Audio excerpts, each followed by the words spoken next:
Okay, guys, I'm having to do this video from my office to the house.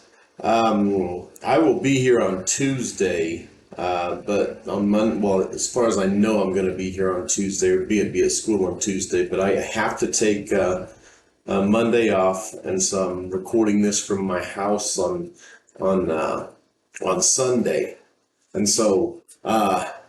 Be prepared. You just watch the video. I'll ask you to pause the video from time to time because we're going to go ahead and do the whole lesson for Monday on this video.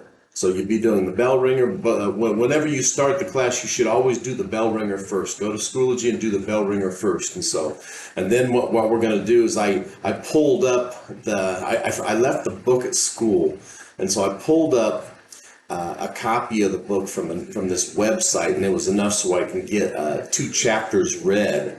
And so I'm going to read two chapters to you in this video. But let's go ahead and get started here. Let's see, and down here.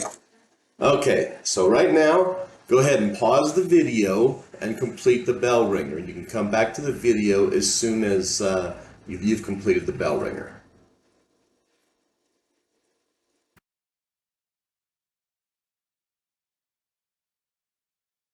Okay, so you've unpaused the video. So now we're going into today's reading, and it's through the book, The Inexplicable Logic of My Life. We already did the first chapter where we met Sal and we met Sam, and Sal is having a tough day. For his senior year of high school, he's having a tough day. He punched a kid in the nose for the first time in his life, and that was a little crazy episode. But then we're going to go into two chapters, and of course, remember at the end of that chapter, he was like, "Oh man, I'm going to get in trouble with his dad." And so the first chapter that we're going to read today is called "Me, Dad, and Trouble." And then they got funerals and faggots and words. Remember, he punched the kid in the nose because the kid called his dad a faggot. Okay, so it's interesting what's transpiring in the story, and what we need to do. And I know Ben Signs, and he's going to have a lesson to be learned on this. There's going to be a moral to this story, and so it's going to be interesting to see where this goes. So let's go ahead and go into this. Okay, that's The Inexplicable Logic of My Life. I'm going to go ahead and scroll down. We did the prologue. Then we did Life Begins. Life Begins was the chapter that we did. I'm going to scroll down, then I'm going to make this grow a little bit so I can see it. Now we're into Me, Dad, and Trouble. Let's go ahead and make this grow. Okay. I don't want to. I'm going to have to shrink my what you call it, my video here in a little bit. Okay, so this is something I have to do after I record all this. So anyway, this is Me, Dad, and Trouble. Now remember, this is from the first person point of view. This is from Sal's point of view. Because I knew I was in deep trouble, deep. We're talking deep shit. My dad, who was sometimes strict but always thoughtful and who never yelled, came into my room. My dog Maggie was lying on the bed next to me. She always knew when I was feeling bad. So there we were, Maggie and me. I guess you could say I was feeling sorry for myself. That was a strange feeling too, because feeling sorry for myself was definitely not one of my hobbies. That's one of Sam's. Dad pulled the chair away from my desk and sat down. He smiled. I knew that smile. He always smiled before he gave me one of his serious talks. He ran his fingers through his thick salt and pepper hair. I just got a phone call from your principal at your school. I think I averted my eyes. Look at me, he said. I looked into his eyes. We looked at each other for a long instant. I was glad I didn't see anger. And then he said, Salvador, it's not okay to hurt other people, and it certainly isn't okay to go around punching people in the face. When he called me Salvador, I knew it was serious business. I know, Dad, but I don't know but you don't know what he said. I don't care what he said. No one deserved to be physically attacked just because he said something you didn't like. I didn't say anything for a long time. Finally, I decided I needed to defend myself, or at least justify my actions. He said something really shitty about you, Dad. On another day, I might have cried, but I was still too mad to cry. Dad always said that there was nothing wrong with crying, and that if people did more of it, well, then the world would be a better place. Not that he took his own advice. And even though I wasn't crying, I guess you could say I was a little ashamed of myself. Yeah, I was. Otherwise, I wouldn't have been hanging my head. I felt my dad's arms holding me, and then I just leaned against him and whispered, "He called you a faggot." "Oh, son," he said, "do you think I've never heard that word? I've heard worse. That word doesn't carry any truth, Salvi." He took me by the shoulders and looked at me. People can be cruel. People hate what they don't understand. But Dad, they don't want to understand. Maybe they don't. But we have to find a way to discipline our hearts so that their cruelty doesn't turn us into hurt animals. We're better than that. Haven't you ever heard of the word civilized? Civilized. My father loved that word. That's why he loved art, because it's the civilized world. Yeah, Dad, I said, I do understand. But what happens when a friggin' barbarian like Enrique Infante is breathing down your neck? I started petting Maggie. Maggie is more human than people like Enrique Infante. I don't disagree with your assessment, Salvi. Maggie's very tame. She's sweet. And some people in this world are a lot wilder than she is. Not everyone who walks around on two legs is good and decent. Not everyone who walks on two legs knows how to use their intelligence. Not that you don't know that already, but you just have to learn to walk away from wild people who like to growl. They might bite, they might hurt you. Don't go down that road. I had to do something. It's not a good idea to jump into the sewer to catch a rat. So we just let people get away with things?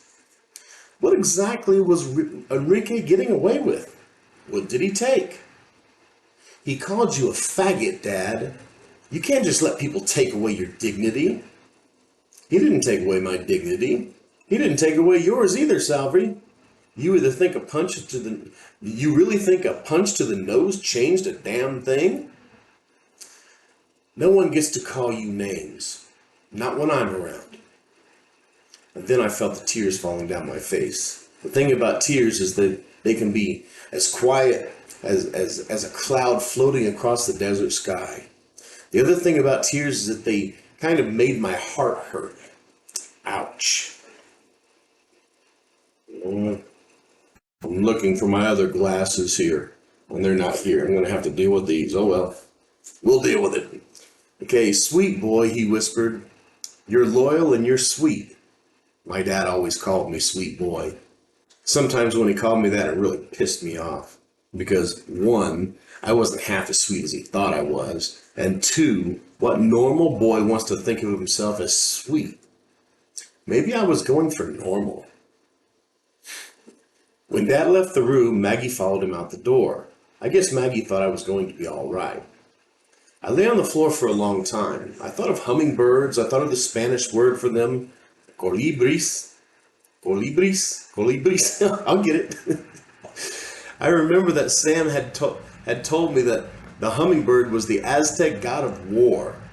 Maybe I had some war in me. No.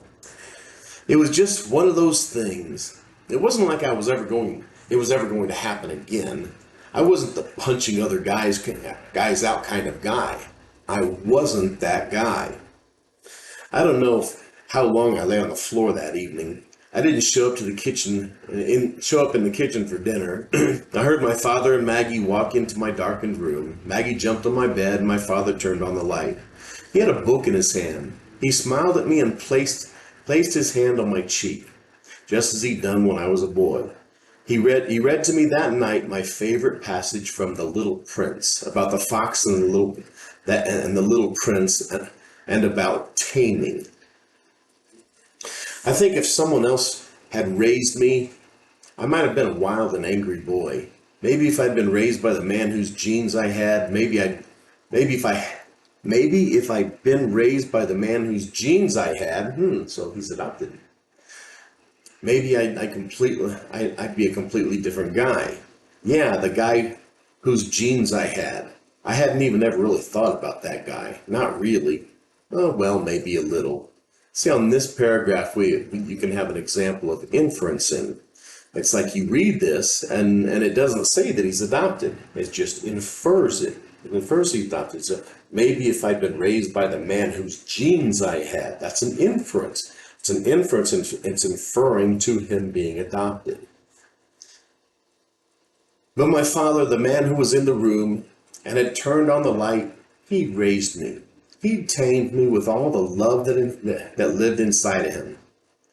I fell asleep listening to the sound of my father's voice. I had a dream about my grandfather. He was trying to tell me something, but I couldn't hear him. Maybe it was because he was dead, and the living didn't understand the language of the dead. I kept repeating his name. Popo, Popo. Next chapter, funerals and faggots and words. The dream about my Popo and the word faggot got me to thinking. And this was what I was thinking about. Words exist only in theory. And then one ordinary day, you run into a word that only exists in theory and you meet it face to face. And then that word becomes someone you know. Funeral. I met the word when I was 13. That was when my Popo died. I was a pallbearer. Up until then, I hadn't even known what a pallbearer was. You see, there are a lot of other words you meet when you run into the word funeral. You meet all funerals friends, like pallbearer, casket, undertaker, cemetery, headstone. It felt so strange to carry my grandfather's casket to his grave. I was unfamiliar with the rituals and prayers for the dead. I was unfamiliar with how final death was. Popo would not be coming back. I would never hear his voice again. I would never see his face again. The cemetery where he was buried still had an old-world approach to funerals. After the priest had commended my grandfather to paradise, the funeral director stuck a shovel in the mound of dirt and he held it out. Everyone knew exactly what to do. A silent and somber line formed, each person waiting for their turn to grab a fistful of dirt and pour it over the casket.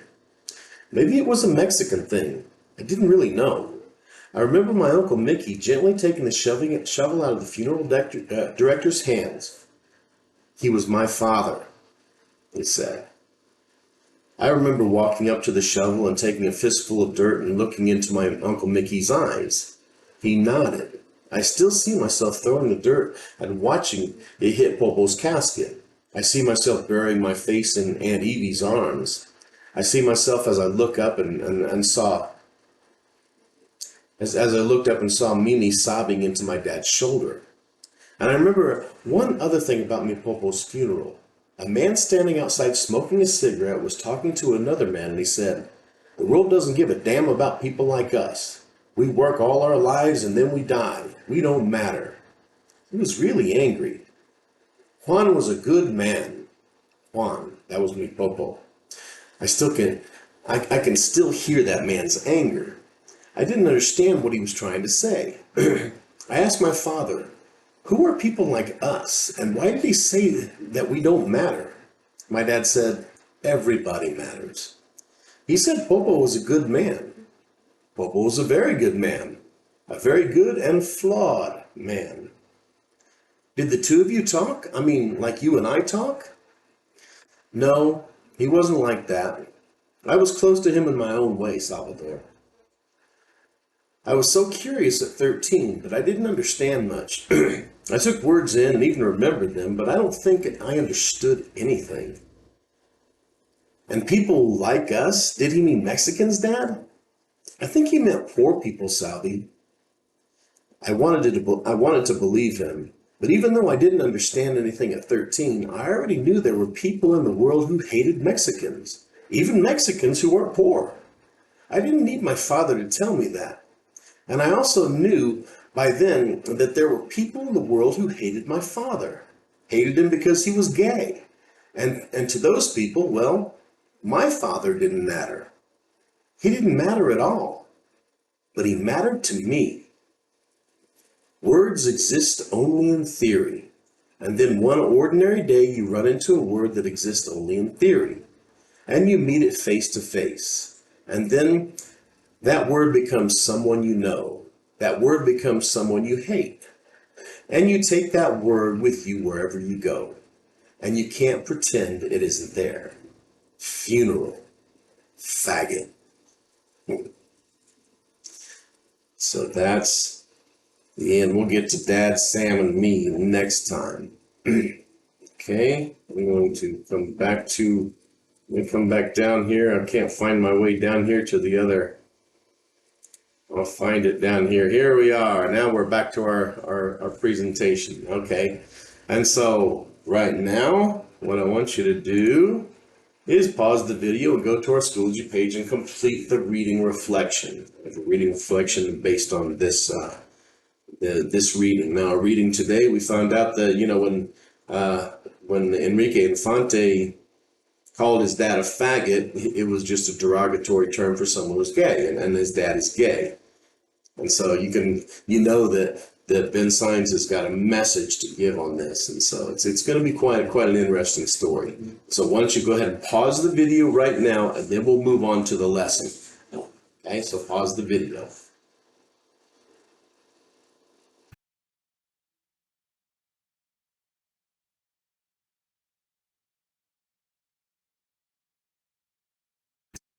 Okay, so in our last lesson, we created our introduction to our CKD guarantee paper. We created a hook in order to get our reader interested, and then we presented our thesis, which is the main idea of our paper, which is very simple.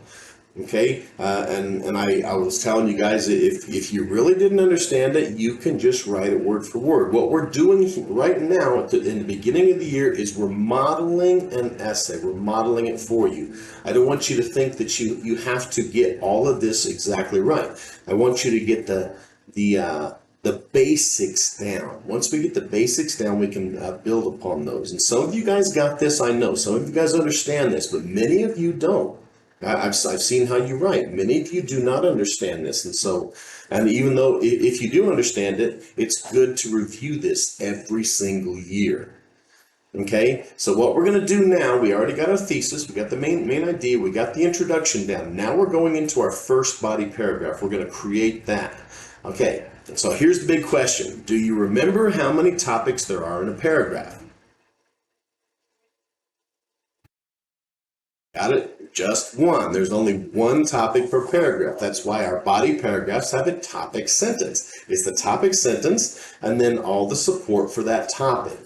So we're going to go right into our first body paragraph. And your assignment today is just to write that first body paragraph. Okay? And so remember, the CKD guarantee is the assertion that we can have virtually anything we want in life through choice, knowledge, and discipline. So naturally, our first body paragraph is going to be about choice. That's because we got choice, knowledge, and discipline. So the first body paragraph will be this. This will be our second one. This will be our third one. And then we'll have our conclusion. Remember the words that we do not put in a conclusion? We never put in conclusion. Okay, we'll talk about that later. Remember, I will count off points for that. Okay, and so right now, we're going to deal with our first body paragraph. It'll be about choice. Now remember, we're in the drafting stage of the writing process, so we don't need to produce anything extraordinary. We just need to get our ideas on the paper.